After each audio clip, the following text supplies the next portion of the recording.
अवधूत चिंतन श्री गुरुदेव दत्त श्री स्वामी समर्थ। तुम्हा सर्वांचं आपल्या चॅनलमध्ये खूप खूप स्वागत करते आणि आजच्या या नवीन व्हिडिओला सुरुवात करते। अन्नपूर्णा जयंती हिंदू धर्मामध्ये आई अन्नपूर्णा यांना समर्पित आहे। दरवर्षी अन्नपूर्णा जयंती मार्गशीर्ष महिन्यातील पौर्णिमेला साजरी केली जाते। या दिवशी अन्नपूर्णा मातेची उपासना केल्याने घरामध्ये सुख शांती समृद्धी येते। जो कोणी भक्त अन्नपूर्णा जयंतीच्या दिवशी अन्नपूर्णा मातेची विधिवत पूजा करत असतो त्याच्या जीवनातील अनेक दुःख दूर होतात। 2024 मध्ये मार्गशीर्ष पौर्णिमा तिथी 14 डिसेंबर रोजी दुपारी 4:58 सुरू होणार आहे आणि 15 डिसेंबर रोजी दुपारी 2:31 संपणार आहे। उद्या तिथीनुसार अन्नपूर्णा जयंती ही 15 डिसेंबरला साजरी होणार आहे। अन्नपूर्णा मातेची पूजा केल्याने विशेष फळ आपल्याला प्राप्त होते। ते कौटुंबिक सुख आरोग्य अन्न आणि संपत्तीच्या प्राप्तीसाठी अन्नपूर्णा देवीची पूजा केली जाते। त्यांची पूजा केल्याने घरामध्ये सदैव सुख समृद्धी राहते। याशिवाय अन्नपूर्णा जयंतीच्या दिवशी दान केल्याने शुभ फळ प्राप्त होतात। अन्नपूर्णा मातेची पूजा केल्याने शारीरिक आणि मानसिक संतुलनही साधले जाते। खरे तर आपण रोज आई अन्नपूर्णा मातेचे स्मरण केले पाहिजे, कारण अन्नाशिवाय जीवन अशक्य आहे। तुम्ही हे करू शकत नसाल तरीही अन्नपूर्णा जयंतीच्या दिवशी देवीची भक्तिभावाने पूजा केल्याने तुमच्या घरामध्ये वर्षभर सुख समाधान राहील। अन्नपूर्णा जयंतीच्या दिवशी बरेच जण व्रत करत असतात, पण व्रत करणं उपवास करणं प्रत्येकाला शक्य नाही। त्यामुळे घरामध्ये काही साध्या आणि सोप्या सेवा व उपाय करून देखील तुम्ही अन्नपूर्णा देवीचा आशीर्वाद मिळवून घेऊ शकता। आज या व्हिडिओमध्ये एक अतिशय प्रभावी असा उपाय मी तुमच्यासोबत शेअर करणार आहे। या उपायामध्ये रविवारी आलेल्या अन्नपूर्णा जयंतीच्या दिवशी तुम्हाला एक वस्तू मनोभावे अन्नपूर्णा देवीला अर्पण करायची आहे।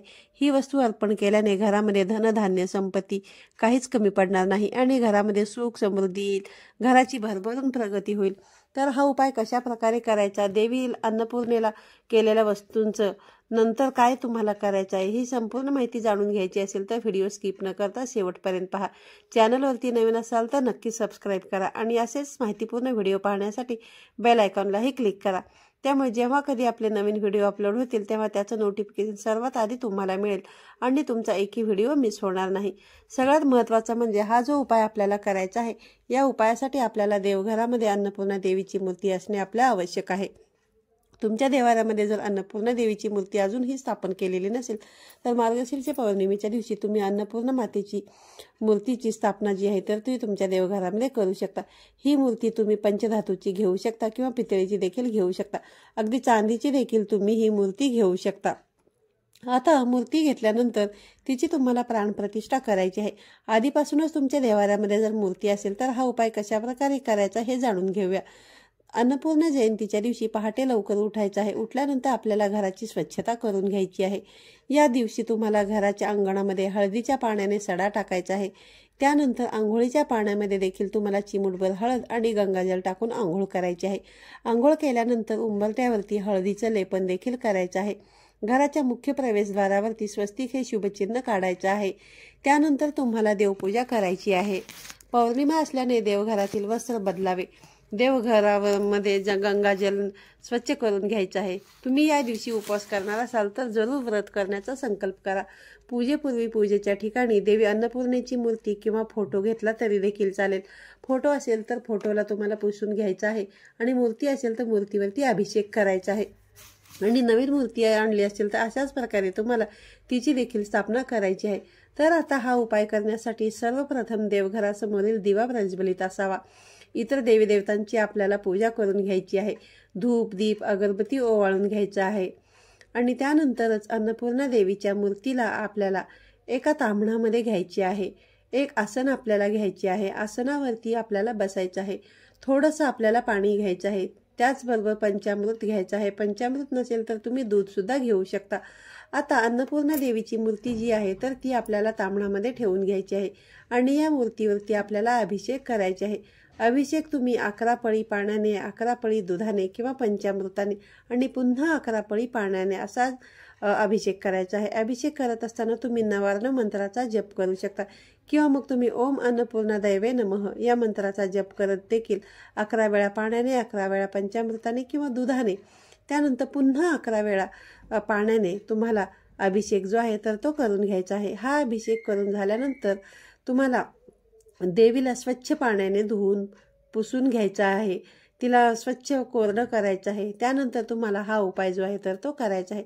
आता हा उपाय करण्यासाठी आपण जे ताम्हण घेतलेलं आहे त्यातील पाणी अभिषेकाचं ते तुम्ही एखाद्या झाडाच्या मुळाशी टाकून देऊ शकता आणि ते ताम्हण स्वच्छ पुसून कोरडं करायचं आहे. आणि त्या ताम्हणामध्ये तुम्हाला एक वाटी ठेवायची आहे. त्या वाटीमध्ये आपल्याला अन्नपूर्णा देवीची मूर्ती जी आहे ती ठेवायची आहे. सर्वप्रथम देवीच्या मूर्तीला तुम्हाला हळदी, कुंकू, अक्षता अर्पण करायचे आहेत. आणि जी वस्तू आपण देवीला अर्पण करायची आहे ती वस्तू म्हणजेच तांदूळ. तांदूळ बघा, अखंड अक्षर आहे तांदूळ किंवा अक्षता कुठेही तुटलेले फुटलेले नसावेत. चांगले पाहूनच हे तांदूळ आपल्याला घ्यायचे आहेत. 1 वाटी भरून आपल्याला हे तांदूळ लागणार आहे. त्यानंतर आपल्याला अन्नपूर्णा देवीची मूर्ती आपण ज्या वाटीमध्ये ठेवलेली आहे त्या वाटीवरती हे तांदूळ आपल्याला अर्पण करायचे आहेत. अर्पण करत असताना आपल्याला 3 बोटांचा आपल्याला वापर करायचा आहे. अंगठा, मध्यमा आणि अनामिका या 3 बोटांनी आपल्याला ते तांदूळ जे आहे तर ते उजव्या हातामध्ये पकडायचे आहेत. आणि देवीच्या चरणांपासून ते मस्तकांपर्यंत म्हणजेच डोक्यापर्यंत आपल्याला ह्या तांदळाचे अर्चन जे आहे तर ते करायचे आहे. हे अर्चन करत असताना ओम अन्नपूर्णा दैवे नमः, ओम अन्नपूर्णा दैवे नमः असं आपल्याला तांदळाचे अर्चन करत म्हणायचं आहे. कुठपर्यंत करायचं आहे? जोपर्यंत हे तांदूळ देवीच्या खांद्यापर्यंत येत नाहीत तोपर्यंत आपल्याला ह्या तांदळाचे अर्चन देवीच्या मूर्तीवरती करायचं आहे. 3 बोटांनी अर्पण करता येत नसेल तर मग तुम्ही तुमच्या उजव्या हाताच्या 5ही बोटांनी अर्पण करू शकता. देवीच्या खांद्यापर्यंत तांदूळ आल्यानंतर मग तुम्हाला ते जे अर्चन आहे ते अर्चन करणं बंद करायचं आहे. आणि त्यानंतर ती वाटी तुम्हाला तिथून उचलायची आहे आणि तुमचं स्वयंपाकघर तिथे तुम्हाला ही मूर्ती जी आहे तर ती ठेवायची आहे. त्यासाठी स्वयंपाकघर हे स्वच्छ पुसून घेतलेले असावे. तिथे एक छोटासा चौरंग ठेवायचा आहे. सर्वप्रथम तुम्हाला तिथे एक दिवा प्रज्वलित करायचा आहे. हा दिवा जो आहे तो शुद्ध गाईच्या तुपाचा असेल तर अतिशय उत्तम. तुपाचा लावणं जर शक्य नसेल तर तुम्ही तेलाचा देखील लावू शकता. त्यानंतर ही अन्नपूर्णा देवीची मूर्ती ज्यामध्ये आपण तांदळाचं अर्चन केलेलं आहे त्या वाटीसहित आपल्याला त्या चौरंगावरती ठेवायची आहे. देवीला आपल्याला पिवळ्या रंगाची 3 फुलं अर्पण करायची आहेत. धूप दीप ओवाळून घ्यायचा आहे आणि त्याचबरोबर थोडीशी हळद आपल्याला घ्यायची आहे. ती ओली करायची आहे आणि या हळदीने आपल्याला गॅसवरती स्वस्तिक हे शुभचिन्ह काढून घ्यायचे आहे. त्याचबरोबर स्वयंपाकघराची जी भिंत असते त्या भिंतीवरती देखील आपल्याला हळदीनेच स्वस्तिक हे शुभचिन्ह काढून घ्यायचे आहे. आणि त्या स्वस्तिकाला तुम्हाला विधिवत पूजा करायची आहे. हळदी, कुंकू, अक्षता, धूप दीप ओवाळून दोन्ही स्वस्तिकांचं तुम्हाला पूजन करायचं आहे. त्यानंतर आपण अन्नपूर्णा देवीची मूर्ती जी स्वयंपाकघरामध्ये ठेवलेली आहे ती मार्गशीर्ष पौर्णिमेच्या दिवशी दिवसभर तुम्हाला तिथेच राहू द्यायची आहे.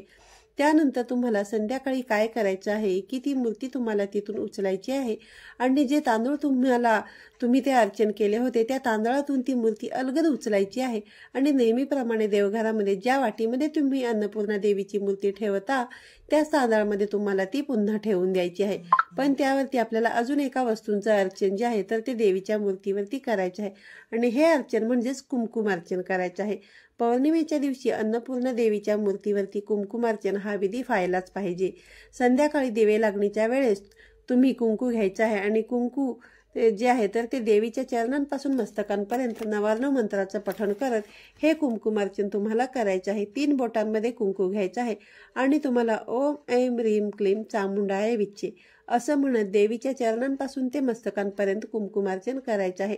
कुंकू हे देवीला अतिशय प्रिय आहे. कुंकुवाचं अर्चन केल्यामुळे देवी अन्नपूर्णेसह देवी लक्ष्मी देखील प्रसन्न होते.